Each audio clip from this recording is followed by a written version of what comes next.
Welcome. Today we're going to be going through the 2015 Pure Mathematics Unit 2 paper. All right, so let's get through this. So 2015 paper, it starts with complex number. It says 3 complex numbers are given by the first complex number, they call it Z1, and Z1 is given by 1 plus 7 minus 4 root 3 times I, that is Z1, and they tell us that Z2 is equal to root 3 plus 3I, root 3 plus 3I, and they tell us that Z3 is equal to minus 2 plus 2I.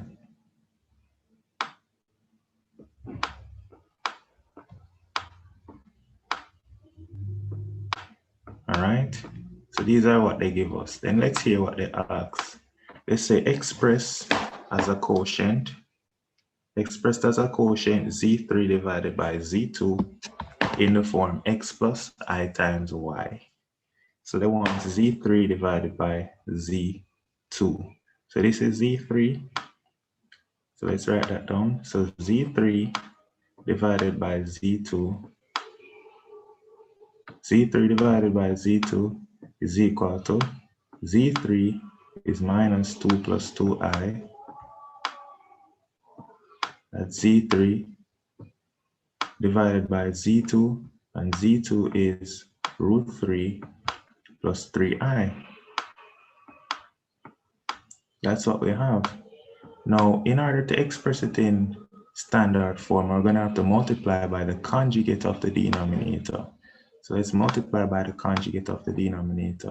So the conjugate of the denominator is root 3 minus 3I. That's the conjugate of the denominator. Root 3 minus 3I. All right.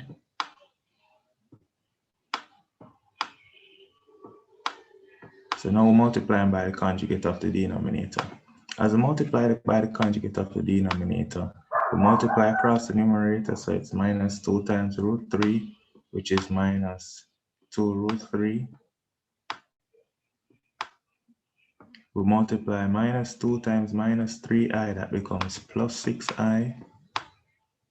We multiply across 2I times root 3, that becomes plus 2 root 3I. 2 root 3I, and they will multiply across 2I times minus 3I, that becomes minus 6I squared. Nice, minus 6I squared. And that's divided by, now when you're multiplying root 3 plus 3I times root 3 minus 3I, that's the difference of 2 squared. So this is A plus B times A minus B. So it's going to become A squared, which is 3 minus B squared. All right. So it's going to become 3 minus 3I squared. So it's A squared, root 3 squared is 3, minus B squared, which is 3I all squared. All right, that's applying difference of 2 squared. So this is going to simplify down to B. Now, this minus 6I squared, you have to remember I squared is minus 1. So this is really plus 6. So this is plus 6, so it works out to be 6 minus 2 root 3. 6 minus 2 root 3. 6 minus 2 root 3 plus, now right here now, I can factor out this. All right. 6 plus 2 root 3 times I. All I did was factor out I out of those two terms.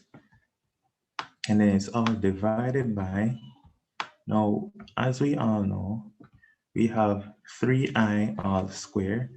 3i all square is 9i square. And 9i square, when you have minus 9i square, 9i square, I square is minus 1. 9 times minus 1 is minus 9. Well, then minus 9 become plus. So in the denominator, we're going to have plus 12. So finally, to put it in the form x plus yi, we bring over this part over here, write it as 6 minus 2 root 3 over 12. That is your x plus I times, then you need your y. Your y is going to be your 6 plus 2 root 3 over 12. All right, this is in the form x plus yi. So that is z3 divided by z2. Nice and easy, soft. So that takes care of the first part. That's in the form x plus yi. Nice. Let's look at the second part of the question now.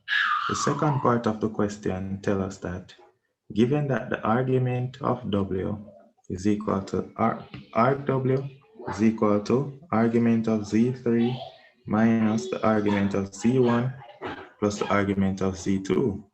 So let's do that. All right.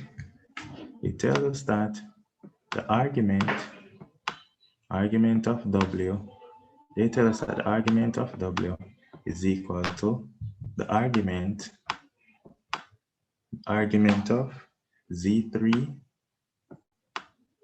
minus, in bracket, the argument of z1 plus z2.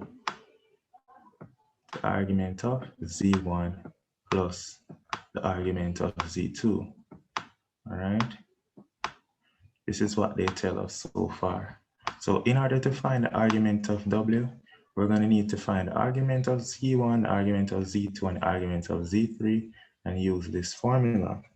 The next thing is that they tell us is that w is equal to, they tell us that w is equal to the length of z3 divided by, well, they didn't tell us that the length, they just tell us that w is actually equal to z3 over z1 times z2. All right. So now how are we going to express w in the re to the I theta form? Well, if w is equal to this, then it implies that the norm of w, or the length of w, the norm of w is going to be equal to the norm of z3. It's a norm of z3 divided by the norm of z1 times the norm of z2. All right. And so this is what we need to find then. We need to find out what is the norm of z1, z2, and z3. All right. So let's go back to this question. Now, I like to do things, I like to get a sketch of what's going on. All right. So I'm going to put a box right here. To put a little schematic. It always helps. It always helps. It helped me when I'm finding arguments. All right, so this is z1. z1 is 1 plus 7 minus 4 root 3i. So I know that the x is positive and the y is positive. So z1 is in the first quadrant. So if I were to draw the Argand diagram, the complex number z1 looks something like this. Let me see. 1 plus 7 minus 4 root 3i. All right. So z1 looks something like this. In the first quadrant, this is z1, where x is 1 and y is this small y value, maybe 0 point something. So let me scale this down just a touch. This will probably come down a little bit more slantish. that would be Z1. All right.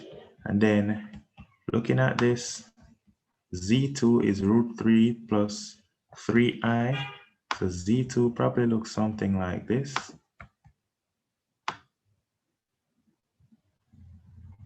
3 plus root 3. This is probably Z2.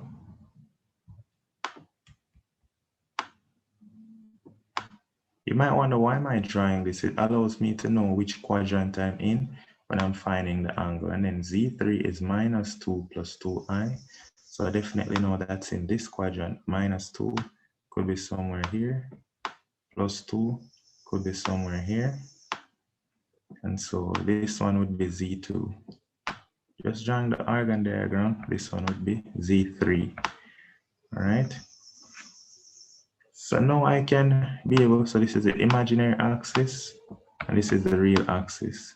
Now I'm able to go ahead and calculate their arguments, all right? So in the first argument, it's tan inverse B over A. So I need to find the argument of W. So the argument of W is going to be equal to the argument of Z3, and the argument of Z3 is going to be, because it's in the second quadrant, it is pi plus tan inverse of B over A. So it's pi plus tan inverse B over A. B is 2, A is B over A. So it's 2 over minus 2. That's going to give me the argument of Z3 minus the argument of Z1. But the question had given us the argument of Z1. It told us that the argument of Z1 is pi by 12. So we don't need to work that one out. Pi by 12 plus the argument of Z3 now. The argument of Z2, the argument of Z2. The argument of Z2, this x value was root 3 and the y value was 3. And so it's tan inverse 3 over root 3. Tan inverse 3 over root 3. That's what we have, all right? And that will give us the argument of W. No problem. So let's go ahead and do this now.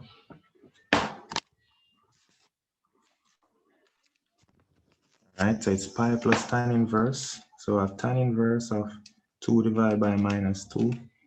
All right.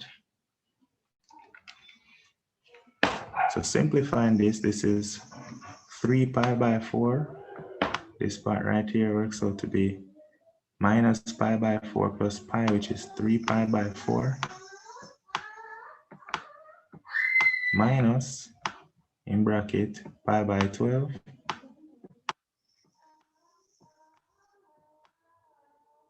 Plus tan inverse of 3 over root 3.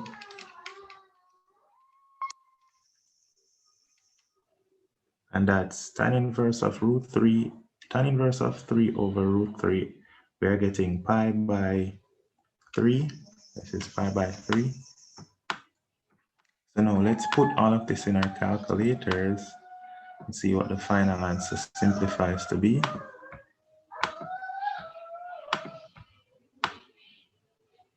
So put all of this in the calculator, and what we're getting is 3 pi by 4 minus, we have pi by 12.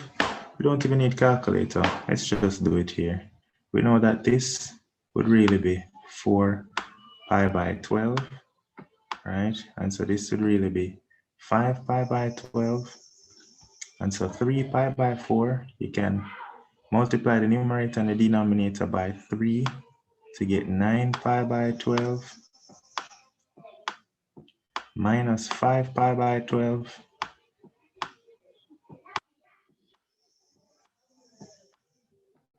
and so the argument of W is equal to, when you subtract them, that looks like 9 minus 5 is 4 pi by 12, and 4 over 12 is 1 over 3. This is 1 over 3 pi. That's the argument of W. Next thing we need is the modulus. We need the length of W.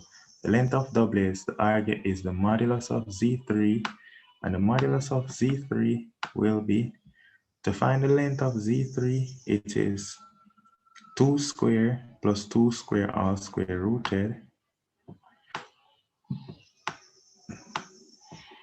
2 square plus 2 square all square rooted over, it told us that the length of Z1 is 1. And then we need the length of Z2. And the length of Z2 is just going to be the square root of 3 square plus root 3 square, which is just 3. So what do we get? We're getting that the modulus of W is equal to, so this is giving us the modulus of W. The modulus of W is working out to be 2 square plus 2 square is 8. So that works out to be the square root of 8 over 3 square is 9. 9 plus 3 is 12. That's the square root of 12. All right. If you want, you can rewrite all of this as one big square root. That's the square root of 8 over 12 is 2 over 3. So that is the argument. That's the modulus of W. And so we can finally conclude. Let's write the conclusion down here. And so W is equal to RE to the I theta, and R in this case is equal to the square root of 2 over 3. It's the square root of 2 over 3, that is R, times E to the I theta. Theta in this case is 1/3 pi, so it's 1 over 3 pi times I. That's the answer. Nice and easy, soft. This takes care of the complex number part of the paper. Very easy question. Very, very easy. Soft. Let's have a look at part B. Part B now says a complex number. It says a complex number is given by V is equal to x plus yi. That is V. V is equal to x plus yi. All right, so if that is V, V is equal to x plus yi. And it also tells us that V square is equal to 2 plus I. Now look at this now. If V is equal to x plus yi, we can square both sides to get that V square will be equal to x plus yi all square. All right, V square is equal to x plus yi all square. Nice and easy. You can then expand the square of this part of the complex number, and you're going to get first term square plus twice the product of the 2 plus 2x yi plus second term square, which is plus yi all square. But we know that I square is minus 1. So when you expand yi all square, that will just give us minus y squared. Now look at this now. V squared is equal to 2 plus I, and V squared is equal to x squared plus 2xy minus y squared. So if we're to compare the two, we can equate the real parts together. So we can equate real parts. Equating the real parts, what we're going to see is equating the real parts, as we can clearly see that the x squared minus y squared equal 2. So from equating the real part, we're getting that x squared minus y squared, that part is equal to 2 by equating the real parts. Now we can go ahead and equate the imaginary parts as well. Equating the imaginary parts, as we can see, we're going to have I is equal to 2xyi. That's equating imaginary parts. So really and truly, it's 1 is equal to 2xyi. So now we have a simultaneous equation to solve where we have two unknown variables and we have two equations. So let's do it. From this one right here, I can make y the subject. Making y the subject, I'll get y is equal to 1 over 2x. I can then substitute y equal 1 over 2x into that equation. So what it's going to become is x squared, going to become x squared minus y squared, but y squared will be 1 over 4x squared, and that will then equal to 2. Right? That's equal to 2. I can then multiply this equation through by 4x squared to make it become 4x to the 4 minus 1, and that's equal to 2 times 4x squared is 8x squared. Now this is clearly in the form of a quadratic. Look at it. If I put this in the standard form of a quadratic, that will give me, so let's do it down here, that implies, put it in a different color, what we have is 4x squared all squared, because 4x squared all squared is your 4x to the 4, minus, this is 8x squared minus 1, and that's equal to 0. So now we have a quadratic, a hidden quadratic. So we can go ahead and solve it by just factorizing. So just going to factorize. To get 4x squared, it must be 4x squared. It has to be 4x squared times x squared. Right? It has to be 4x squared times x squared. And this means signs are different, but the greater product is negative. Well, it doesn't have to be 4x squared. It seems like it's going to be 2x squared. All right, we know it's 1 and 1. All right. All right, I'm not getting to factorize this that easily. So maybe I'll just go to quadratic formula.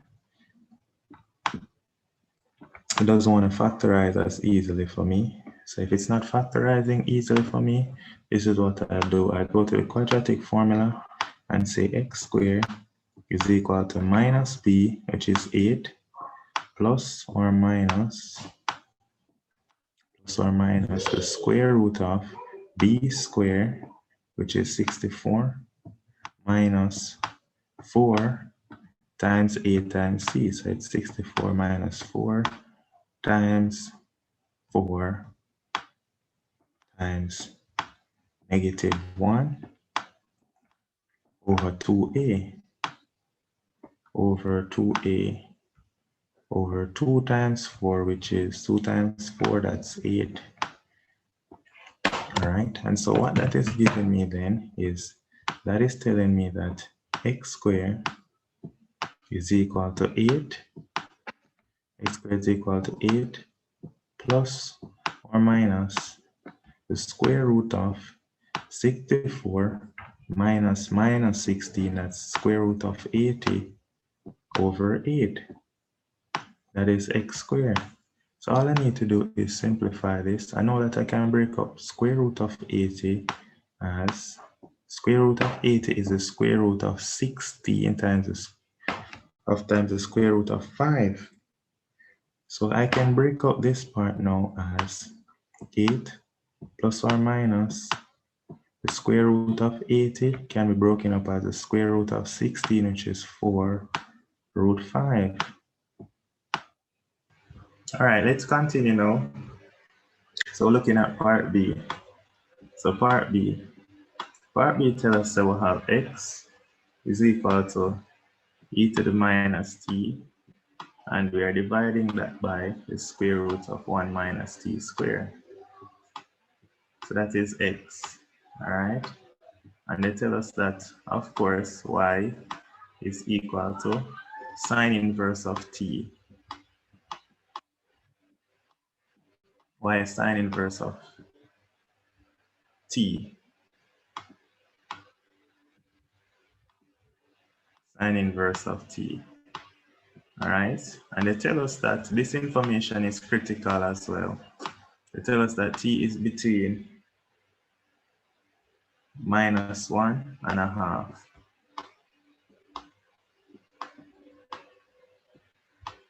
And I didn't put this right, it's strictly -1. Good, now they ask us to find dy by dx, or rather prove that dy by dx is equal to that. All right, so let's go ahead and do that. So to find dy by dx, we have to remember that dy by dx is equal to, dy by dx is going to be equal to dy by dt times dt dx. So let us find dy by dt first. Dy by dt is going to be equal to 1 over the square root of 1 minus t squared. That's dy by dt. Good. Now we need to find dx dt. Dx dt is going to be equal to, first thing is you start with the bottom. You're going to have to use quotient rule to differentiate this. All right? Dx dt, let's do it in different colors. You start with the bottom, 1 minus t squared, square rooted. You multiply it by the differential of the top.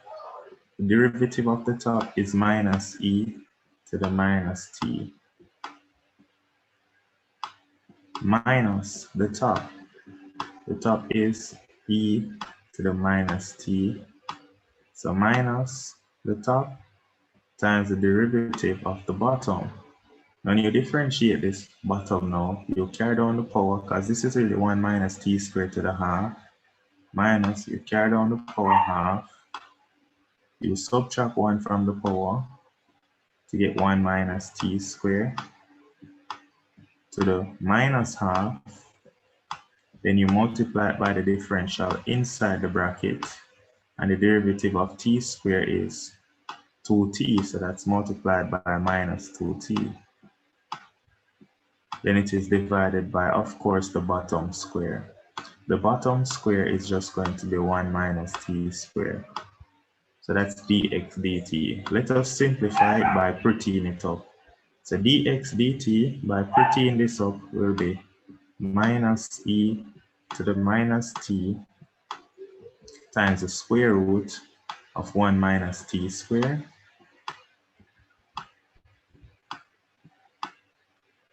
minus, now this part now, anything to the minus half, we can put that in like a denominator. All right, so this, we're gonna have in the denominator the square root of 1 minus t squared. In the numerator, we're gonna have a 2 here, but this 2 cancels this 2. This minus and this minus makes this become a plus. All right, and then the e to the minus t goes in the numerator. That's how you simplify this part, because this 2 cancels this 2. All right, so this 2 cancels this 2. Minus and minus make it become plus. And then we have a t right here as well. So it's t times e to the minus t. And all of this is being divided by 1 minus t squared. All right, nice and easy. So that is dx dt. That is dx dt. All right. So this is dx dt. We can continue now. We can simplify this some more. I always advise to simplify it. So dx dt is going to be equal to, we can simplify the numerator as one fraction. As one fraction, we can multiply 1 minus t squared. The 1 minus t squared times 1 minus t squared, that will just give. The square root cancel each other, so this part just works out to be 1 minus t squared. plus, we have plus t times e to the minus t, plus t times e to the minus t. All of that is being divided by the square root of 1 minus t squared. And remember, it was divided by also 1 minus t squared, so it becomes the square root of 1 minus t squared times 1 minus t squared. So this is dx dt. All right, nice and easy. So let's just separate them, separate the space. So that's dx dt. Now remember, what we want is dy by dx. So let's get back to what we really want. So dy by dx, we know that dy by dx is of course equal to dy by dt. So it's dy by dt times dt dx. Now you may ask, but sir, we don't have dt dx. Yes, we do. We have dx dt, and so dt dx is just the reciprocal of this. And so dy by dt is going to be equal to dy by dx, which we found to be 1 over the square root of 1 minus t squared multiplied by dt dx. Now dt dx is going to be the square root of 1 minus t squared multiplied by 1 minus t squared. And all of this is divided by this part now in the numerator. So it's now minus e to the minus t. Now look what I'm going to do, guys, just to make it be easier. I am going to factor out. All right, let me do that in the next line. I was going to factor out, so I'm just going to write it. Minus e to the minus t times 1 minus t squared plus t times e to the minus t.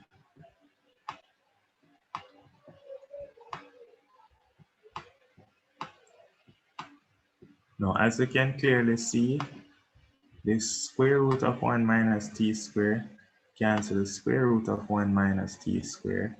And so what we're getting is just, in the numerator, it becomes 1 minus t squared.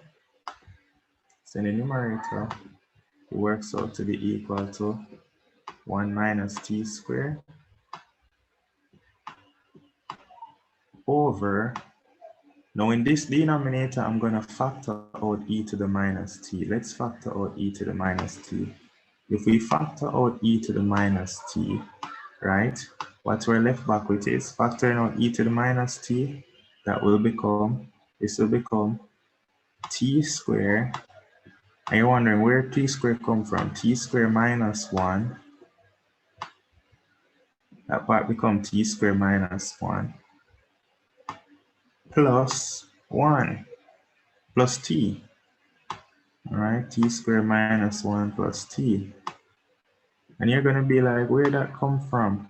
Right here, I factored out e to the minus t. Factoring out e to the minus t, I'm going to have minus 1 minus t squared.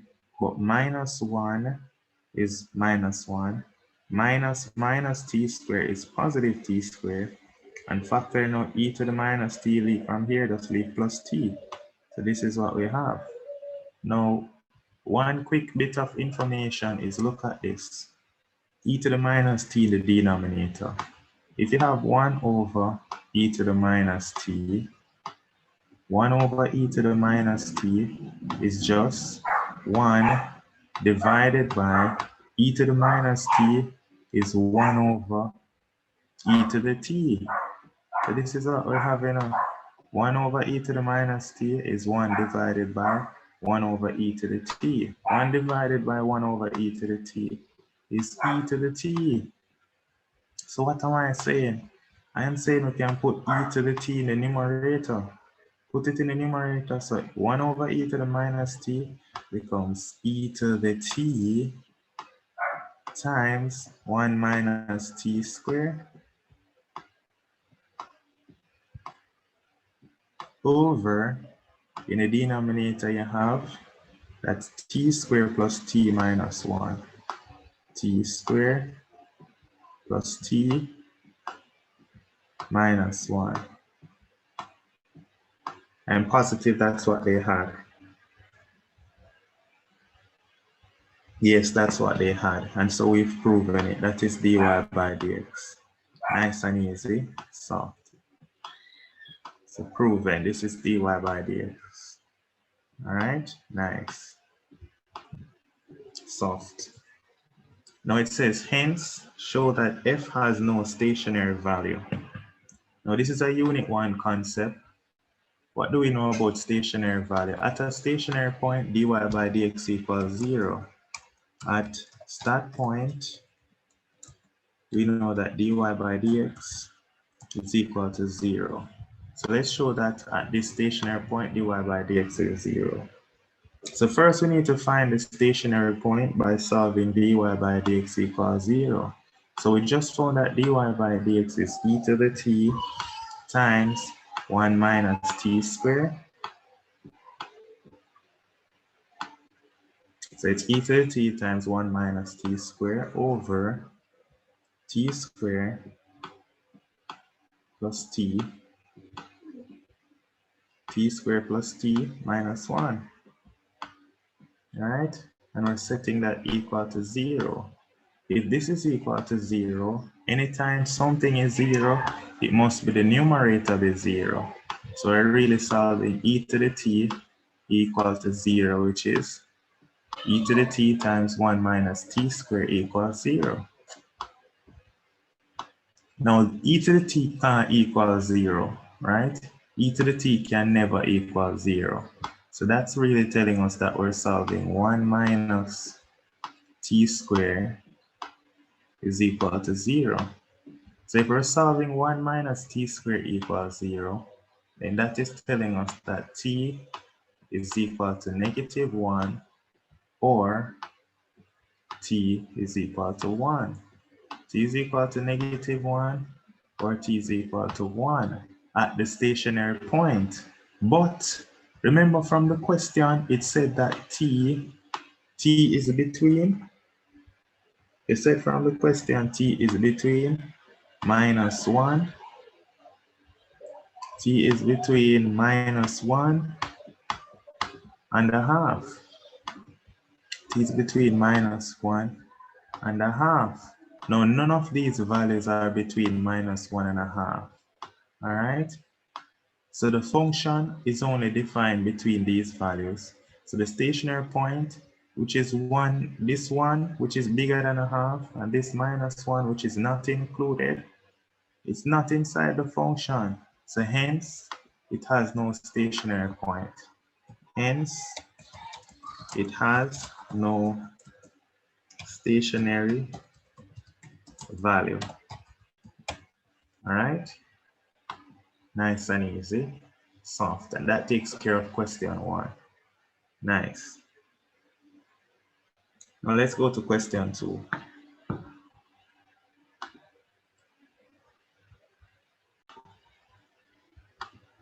All right, and so question 2. Question 2 says, let 4x squared plus 3xy squared plus 7x plus 3y be equal to 0. Use implicit differentiation to show that dy by dx is that thing down there. So let's do that. We have 4x squared plus 3x y squared plus 7x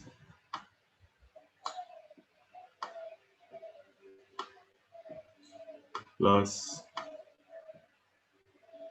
3y, and that's equal to 0. So we have to use implicit differentiation. So implicit differentiation, we're going to differentiate both sides with respect to x. When we differentiate 4x squared, we get 8x. So that implies after differentiating both sides with respect to x, so let me write that right here. We are differentiating both sides with respect to x. So differentiating both sides with respect to x, we get 8x plus. To differentiate this with respect to x, we use product rule. We keep the first multiplied by the derivative of the second. The derivative of the second will be 2y dy by dx, or y prime, plus we keep the second, which is y squared, multiplied by the derivative of the first, which is 3, plus when you differentiate 7x, we get 7, plus when you differentiate 3y, we get 3 dy by dx. So we get 3y prime. When we differentiate 0, we get 0. So what we do now is group the terms that have dy by dx in them. So group this and this. So we group those terms together to have 6xy dy by dx, 6xy y prime plus 3y prime, and that is equal to, we bring the others to the other side to have minus 8x minus 3y squared minus 7. All right, and then all we have to do now is factor out dy by dx, or y prime. We'll factor it out. We're left back with 7xy plus 3y plus 3. So factor it out of 6xy plus 3, and that is equal to, let me put it, that's no here. I'm going to rewrite it a different way. I'm going to factor out the minus. I'm going to factor out the minus, so I have minus of 8x plus 3y squared plus 7. Aha. Nice. And then I divide both sides by 6xy plus 3. Dividing both sides by 6xy plus 3, I'm going to then get that dy by dx. dy by dx is equal to minus of, in bracket, 8x plus 3y squared plus 7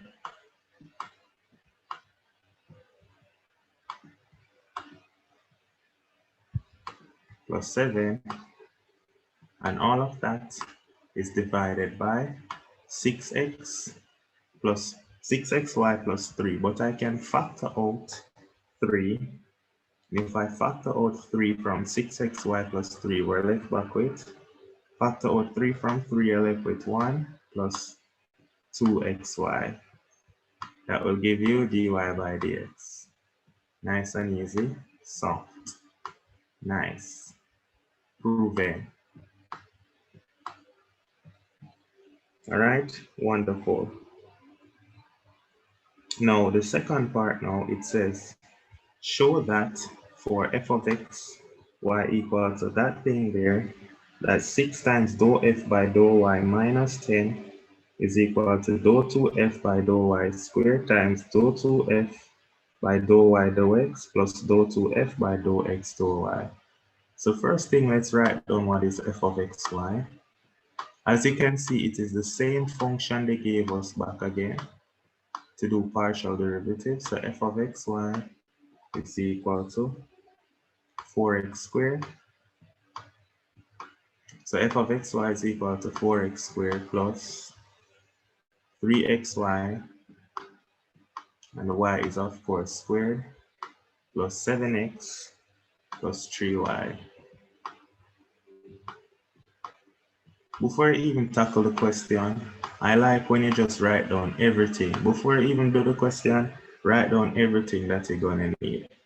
You're gonna need f of x. So you're gonna need fx. Means you're differentiating the function with respect to x, so keeping y as a constant. Differentiating with respect to x, you're going to get 8x plus y squared is a constant, so it becomes 3y squared plus, we differentiate 7x, we get 7. When you differentiate 3y with respect to x, that's 0. So that's fx. Now let's find fy, meaning we're differentiating the function with respect to y. So keeping x constant, you differentiate a constant, you get 0. Now differentiating this with respect to y, you're going to get carry down the power 6, subtract 1 from the power, so we get 6xy plus constant differentiated is 0. You differentiate 3y with respect to y, you get 3. Now that's fy. Let's find fxx now. Fxx means we differentiate the first derivative with respect to x. We differentiate 8x, we get 8. And fyy. Fyy means we differentiate the function fy with respect to y. So we differentiate 6xy with respect to y, we get 6x. Nice. Now what else we're going to need in this question? We're going to need dou 2f of dou y dou x. All right. We're going to need dou 2f of dou y dou x. Dou 2f of dou y dou x is simply that they're asking you for fxy. So they're asking you for fxy. Fxy. So they want you to differentiate. Fxy is going to be equal to differentiate fx with respect to y, and you're going to get 6y. Now we can start the question. So the question wants us to show, this is what they want us to show. They want us to show that 6 dou f by dou y. So they want us to show 6 fy. They want us to show 6 fy minus 10 is equal to dou 2f of dou y squared. So they want us to show that it's equal to fyy times dou 2f of dou y dou x. So they want us to show that's equal to fyy times fxy. I don't like how this y look over here, so let me fix this y.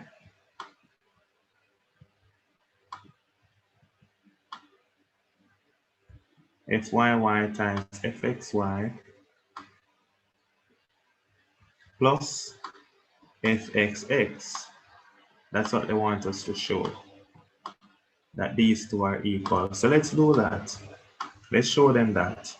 Now 6fy, where's fy? Here is fy, 6xy plus 3. So 6xy is going to, 6fy will be 6 times 6, which is 36. xy, 36xy, and then 6 times positive 3, that is plus 18 minus 10. And that's going to be equal to fyy is 6x times fxy is 6y plus fxx is plus 8.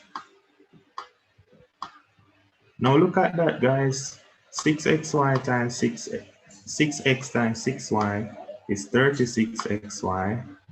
So we get 36xy plus 8. Yeah, man, 36xy plus 8. And then look over here, 18 minus 10, that part gonna give you plus 8 too. You get 36xy. So indeed they are equal to each other. 36xy plus 8 is equal to 36xy plus 8. So since both of them equal, We're good. We're nice. All right? Exactly. Soft. So that's proven. So the statement is true. All right, so we'll prove it. All right. Now, the next part of the question, part B.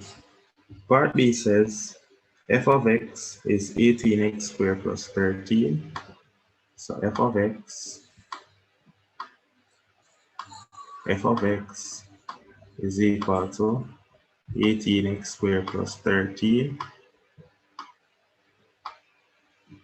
18x squared plus 13 divided by 18x squared plus 13 divided by 9x squared plus 4.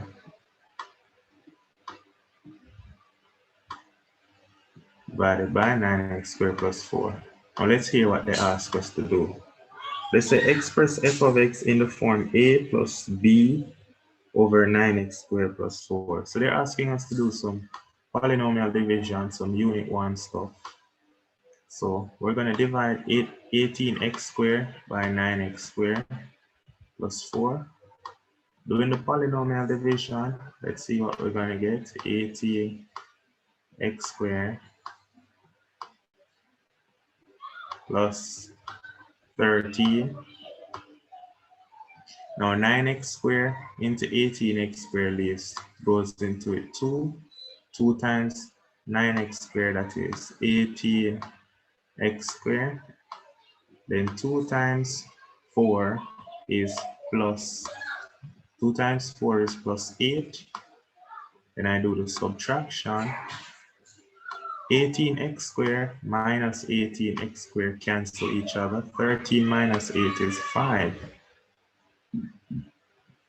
And so f of x can be written as the quotient of 2, so it's equal to 2 plus the remainder of 5 over 9x squared plus 4. So that's part 1. That's how we can rewrite f of x. Nice and easy, soft. That's how we can rewrite f of x. That's part 1. All right, nice. Now let's have a look at part 2. Part 2 says, given that f of x is symmetric, about the y-axis, evaluate the integral from -2 to 2 of f of x. Since f of x is symmetric, what they're telling us then is that the integral from -2 to 2 of f of x, I'm just going to write f for now. The integral from -2 to 2 of f, it's actually equal to 2 times the integral from 0 to 2 of f of x, because they're saying it's symmetric. All right, they're saying that the function is symmetric. All right, for example, an example of a symmetric function, x squared, the quadratic graph x squared, it's symmetric. All quadratic functions are symmetric. All right, we'll cut it in the line, x equals xt. So since it's symmetric, the area over here between 0 to 2 is the same as the area from -2 to 0. That's all they're saying, it's symmetric. All right, so 2 times the integral from 0 to 2 of f of x dx. All right, that's what we're going to have to evaluate. Okay, so it's going to be 2 times the integral of f of x is we're integrating from 0 to 2 of 2 plus 5 over 9x squared plus 4. That is f of x. That is what we're integrating. So we're integrating all of this. All right.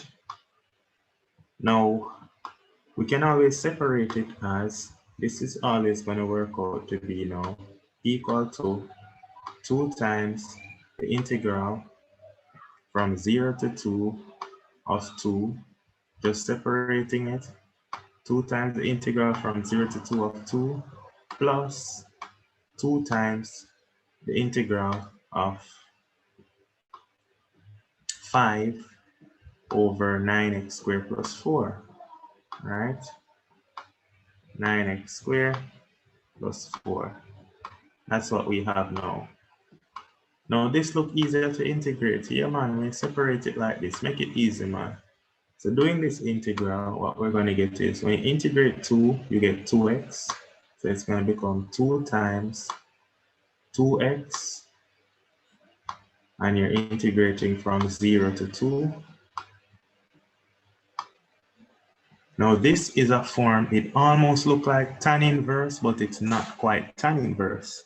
Remember, tan inverse tells us that we need it to be in the form of, we need to see our a, all right? And we need to see our x, right? So we need to put it in a better form. We know that a over a squared plus a over a squared plus x squared is tan inverse x over a.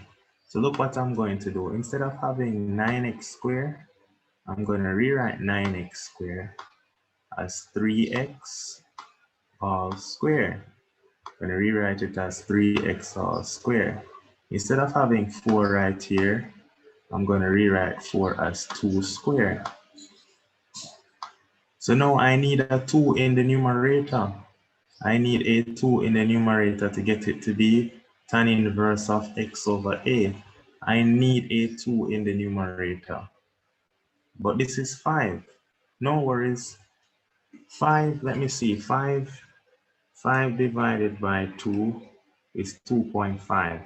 So I'm going to factor out 2.5. All right, I'm going to factor out 2.5. Or maybe we can just switch this 5 on this 2. Why not? Yeah. Switch this 5 here to put it as 5 times the integral from 0 to 2 of 2 over 3x squared,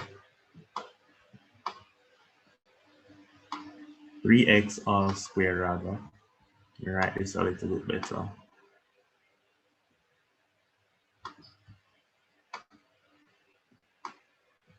(3x) all squared plus 2 squared. All right, so all I did was interchange the 5 and the 2, and now we're good. Because then this part is now just tan inverse x over a. So this works out now to be, plugging in the 2, 2 times 2 is 4, 4 times 2 is 8.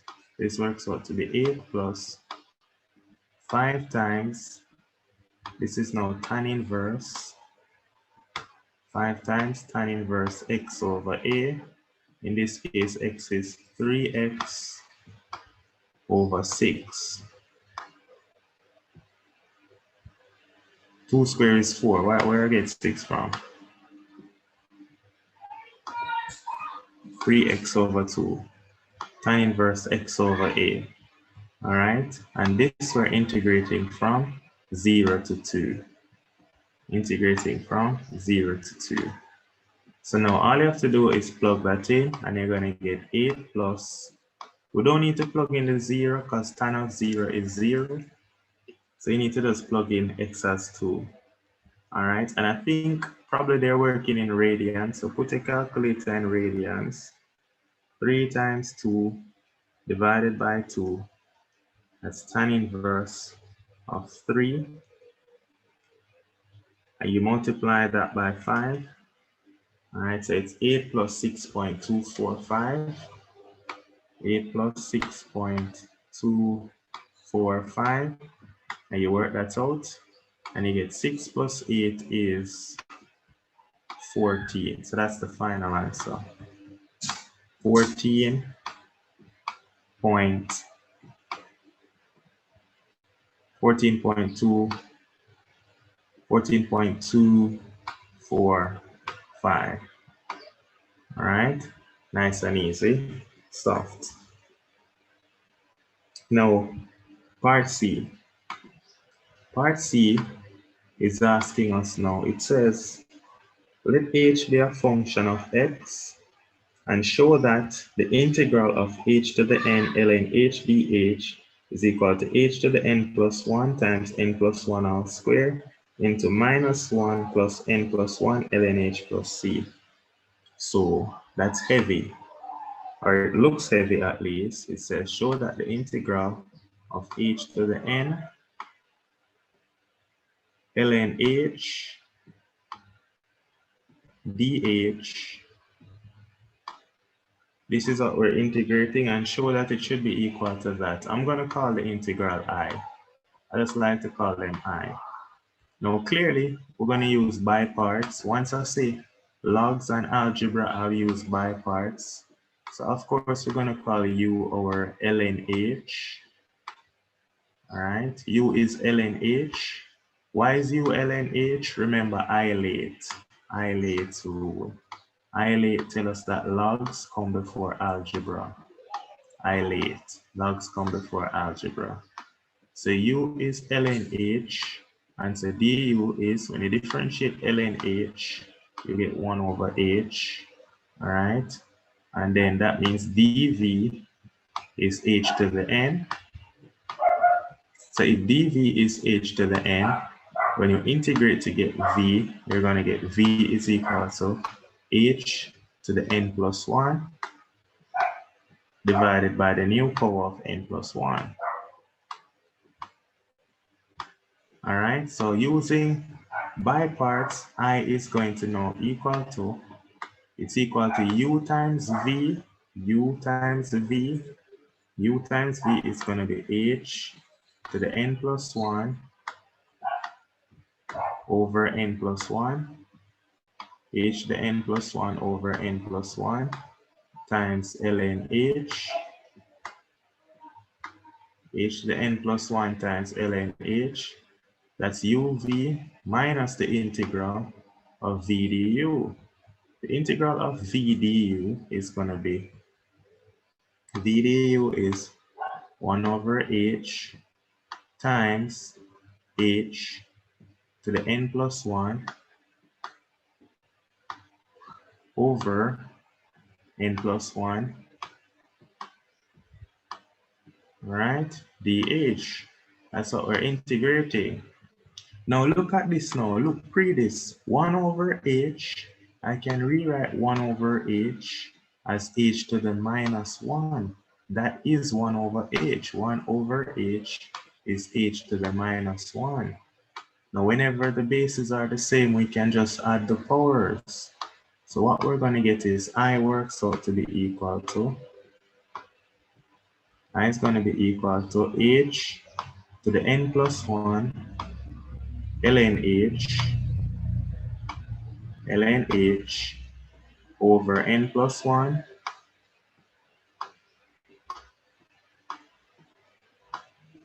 minus, I can factor out n plus 1 to factor out 1 over n plus 1.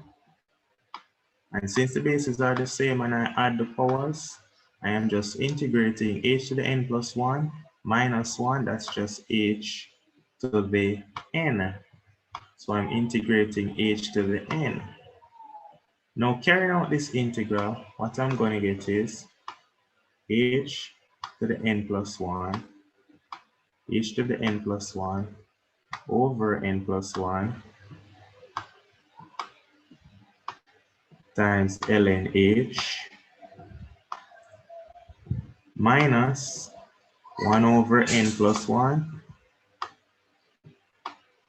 times, when I integrate h to the n plus 1, what I'm getting is add 1 to the power, so I get h to the n plus 1, then divide by the power. And then when you integrate, you always put plus your constant plus c. Nice. So that is what that works out to be. Now, from the question, as we can see, we have a h to the n plus 1 here. Now, n plus 1,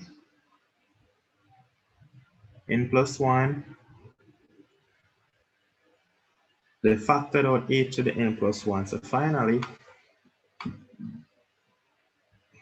let's factor out. They want us to factor out h to the n plus 1. All right, so factor out h to the n plus 1, but n plus 1 times n plus 1 is n plus 1 all square. All right, so we factor out, that's it. So they factor out h to the n plus 1. So factoring out h to the n plus 1, what we're going to be left back with is we're factoring out h to the n plus 1 over n plus 1. This is it. Now look at this. You factor out h to the n plus 1 over n plus 1 all square. When you factor it out from this, you're going to be just left with minus 1. Plus, when you factor out this from this part, you're going to left back with ln h, but then times n plus 1. So you're left back with n plus 1 times ln h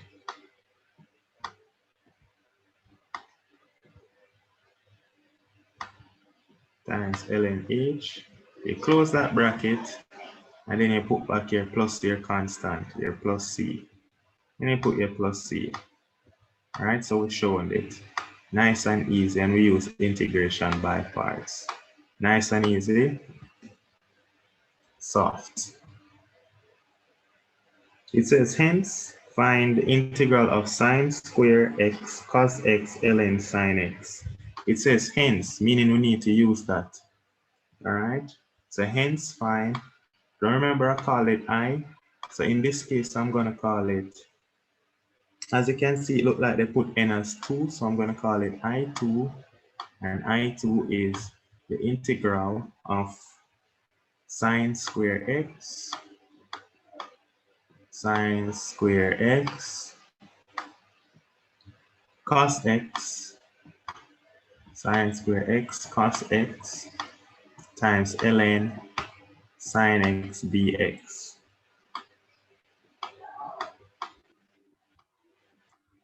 So looking back at the formula, the only thing that I noticed that they did was first is they substitute n as 2.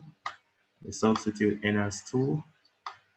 All right, they substituted n as 2. Then they substituted, what is h? H to the n. So they substitute h as sine x.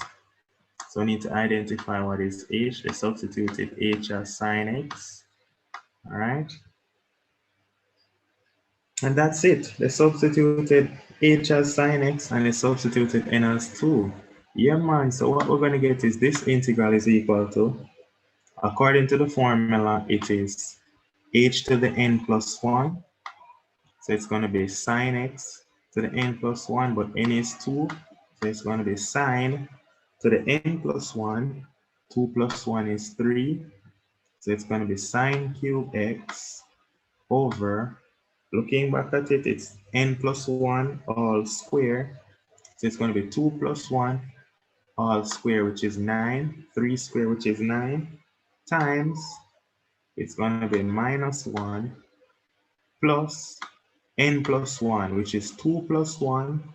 2 plus 1 is 3, ln h, which is ln h, and h is sine x. So it's plus 3 sine plus 3 ln sine x plus your constant. All right, nice and easy. N is 2, 2 plus 1 is 3, yeah, that's 9. 2 plus 1 is 3, just making sure all is well. So that is what this works out to be.